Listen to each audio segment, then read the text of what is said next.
Hey guys, it's Saturday morning and I am back at the Overlook. I brought the tractor back with me. Earlier this week I was plowing snow at home, but there was some damage down here because of the storm. Down at this area we had a lot of snow and ice as well. So we had a tree come down, it fell on the power lines. It didn't turn the power off, but the power company had to come out here and clear away the branches. And so we'll walk out here and I'll show you what we're dealing with, and I'll get the tractor unloaded and we'll see if we can't get this stuff cleared up. Stick around. All right, well, for any of you guys that might watch Ed's live stream at my Cluttered Garage, you might recognize this spot. Ed shared some photographs I took earlier in the fall where I took two trees down right here. And I left this area nice and well manicured. But as you can see right here on the ground, this is where they had to cut this tree down. It was the tree that I chose not to touch because it was over the power lines and I didn't want to mess with it. So my wife took some still pictures and I will try to insert those right here for you to see. But essentially the tree limb came down and it fell across these power lines, both of them. And fortunately the limb landed on the roof of the garage, and so they didn't come all the way down and it didn't break the power lines. You can see that pole right there that has a light on top. It did pull that pole over some, and when they came back out they straightened that pole as well. But as you can see, they've left a bit of a mess here. So I'm going to have to clean that up, and I thought, well, maybe I'll just shoot this and we'll see what we get. I'm going to have to get my boat trailer out of the way. So yeah, not a lot to do here, but it's a bit of a mess. This is just pine, so I don't know unless I burn this in the fire pit, but it's probably just going to go away. I'm going to go get the tractor down off the trailer, and the first thing I'm going to need to do is to move my boat trailer. And my first thought was I'll just take my little hitch adapter, which snaps into the quick hitch, has a ball on it, and I can just grab it and move away. But that's going to require me taking the blade off the back. And so as I recall, I think when I put this trailer here, I just used the bucket. And we're going to try that first and see what happens. Okay, I swear I really am going to get busy working, but I thought I'd add one thing real quick. Last night, when I got home from work, I loaded the tractor onto the trailer. And by the time I got started doing that, it was dark. And it quickly became apparent to me that another huge bonus of the ROPS lights is that it made it much easier to get the get the tractor up on the trailer. Now, I probably could have driven the tractor up on the trailer using the headlights without much problem, but I got to tell you, when it comes to cinching this thing down, which is probably the most important thing you have to do, I had lots of light that I could see by, and if I hadn't had that, I'd have been basically doing this in the dark, and I really wouldn't have trusted myself. So, thumbs up for the ROPS lights. All right, let me get this thing started and start to warm up while I do the unhook here with all the chains and straps.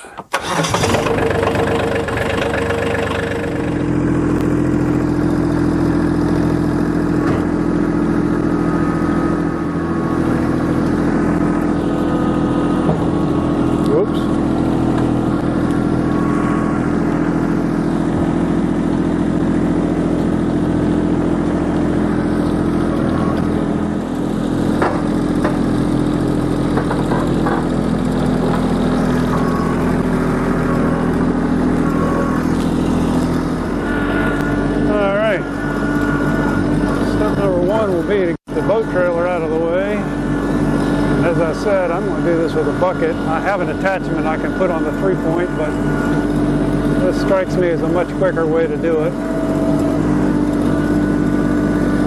A little tab under here.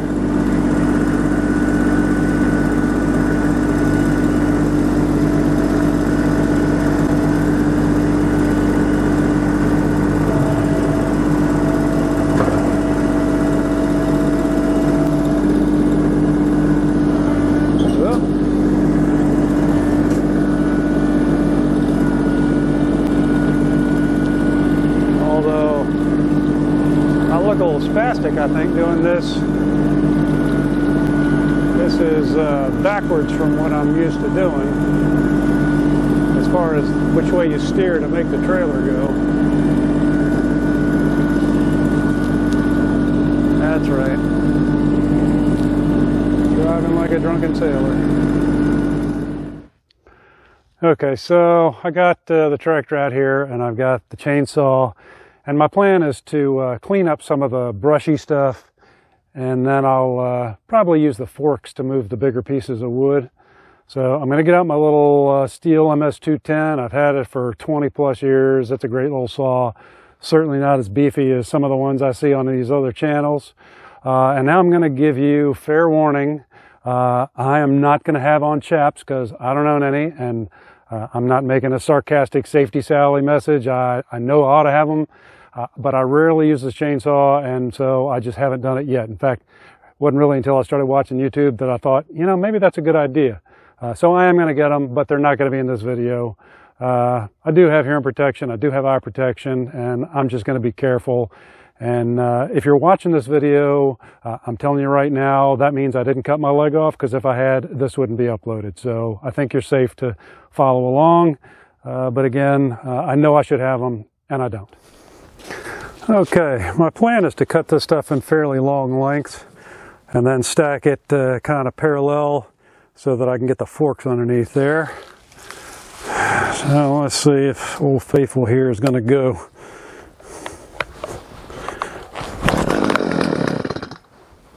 Okay, I did start it already.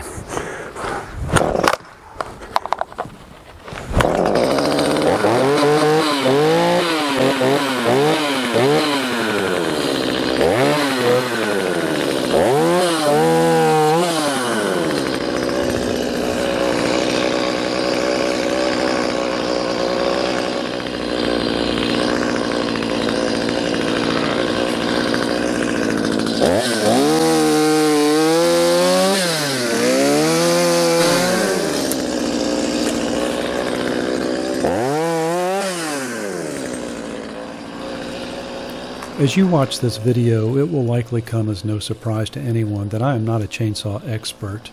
I'm a novice, really. I've had that saw for a long time, but I don't use it that often, and it's usually for jobs like you're seeing here.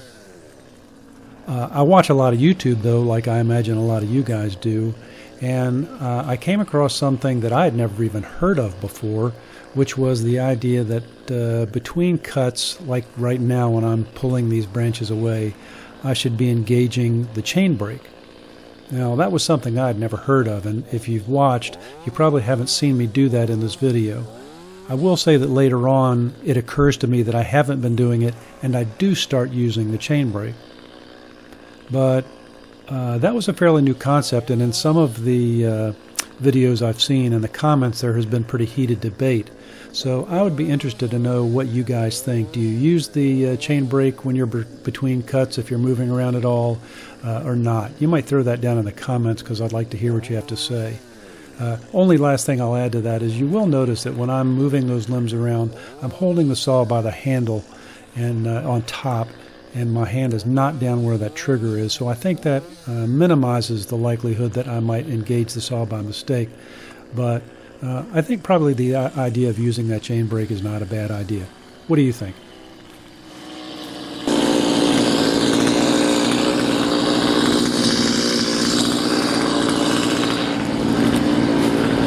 I got, bud.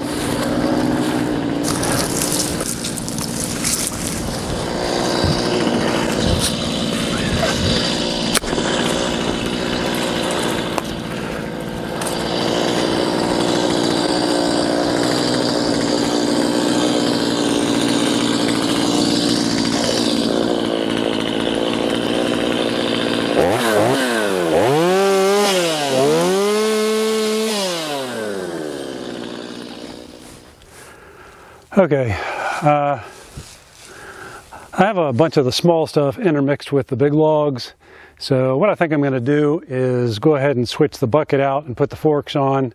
Maybe go ahead and move this first pile of brush I have over here and move some of the big logs so I can get to the other stuff. So we'll see how that goes.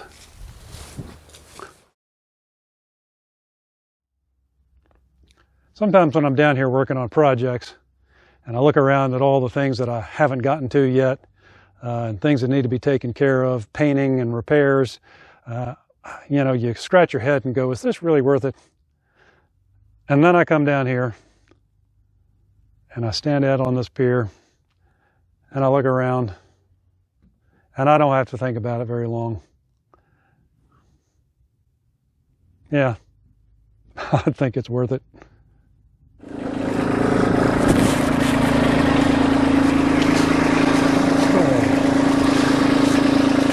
These are the Land Pride PFL1242, I think that's what they're called. Good for 1,200 pounds, 42 inches long. They're what they call the lightweight forks, but I'm not going to realistically be lifting anything over 1,200 pounds with this tractor, so it's about a perfect fit. Let's see how that works.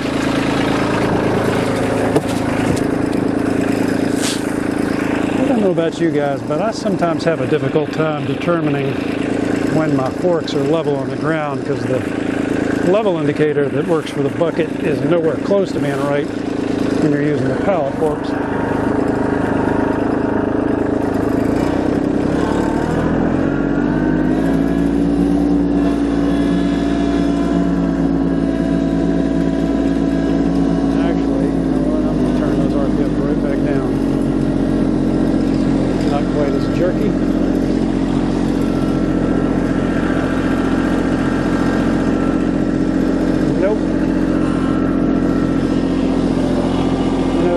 Saying in flying, crappy approach, crappy landing. That certainly applies to that approach.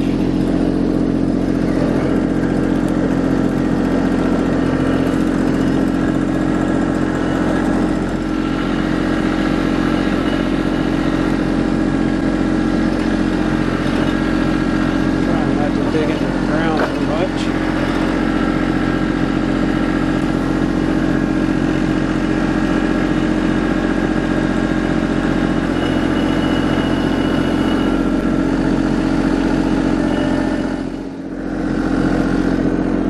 See how we do.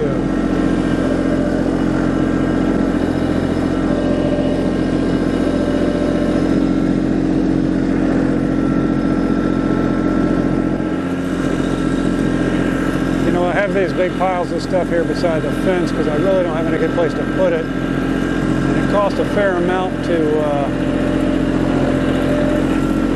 take it to the landfill here locally. If I was at home, I can take it for free. But what I've done before is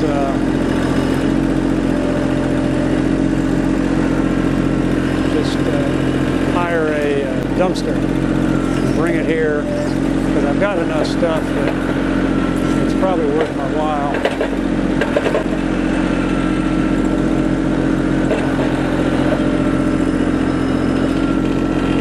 So that pile is just all small limbs like that. I don't know if you can see to the left of that is just brush from the track back, which shreds the leaves. That's really dense, so I really can't use it for anything. And then I've got the place for the larger logs over here, which is where those big ones are going to go. I would just like to point out, and you people who out there that make videos will attest to this, if I was not trying to film this job, I would probably be done already. I'm moving things around. You're not an efficient worker if you're trying to make a video. That's for daggone sure.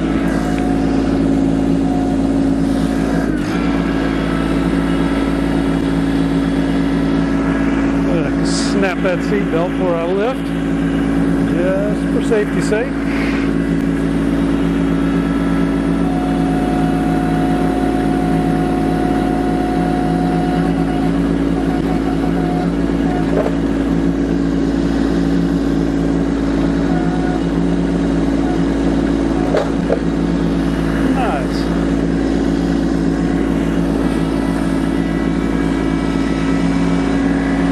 Dug in a little there.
say it would have been nice for one of you folks to tell me that I had left my headlights on. Thanks a lot.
Let's flatten that pile a little.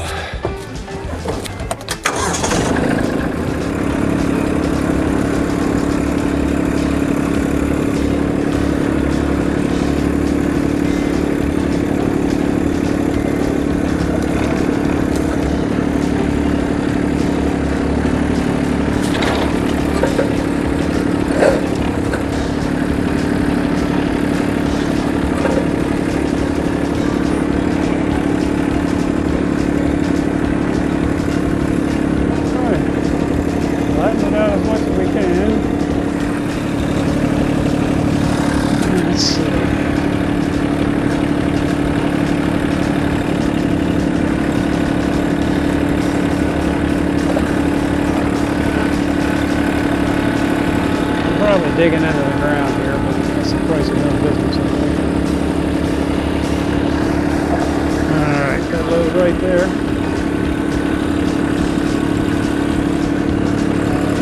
And let's just take it for a ride.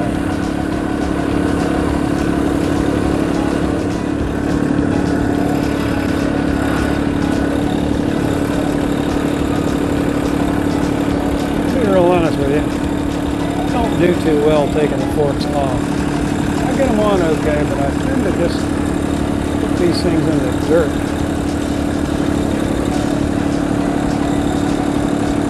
And I think it's because I don't have it maybe level enough. It wasn't too bad. Oftentimes I end up with the base of that quick attach loader frame down there, dug down in the dirt. Not particularly good for my ego. Can't be that great for the tractor either.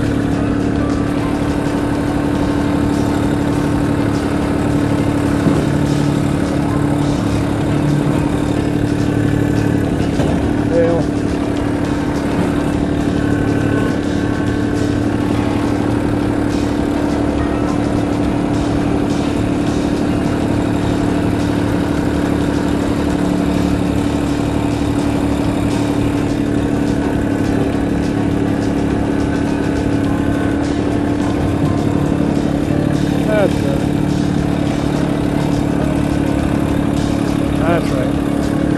I like to make things look much more difficult than they really are.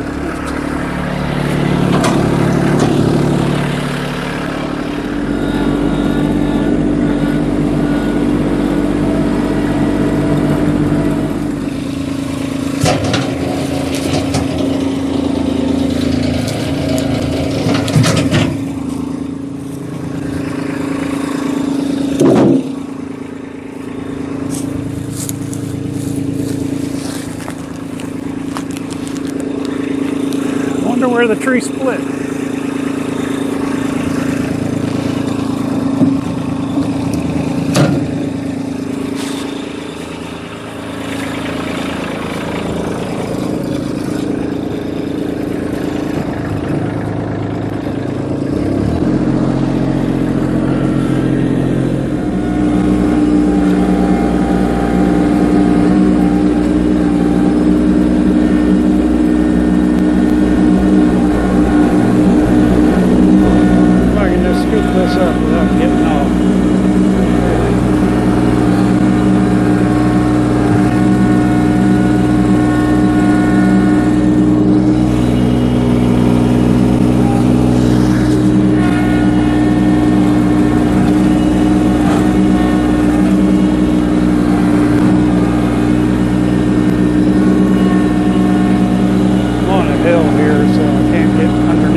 little bit of cleanup to be done.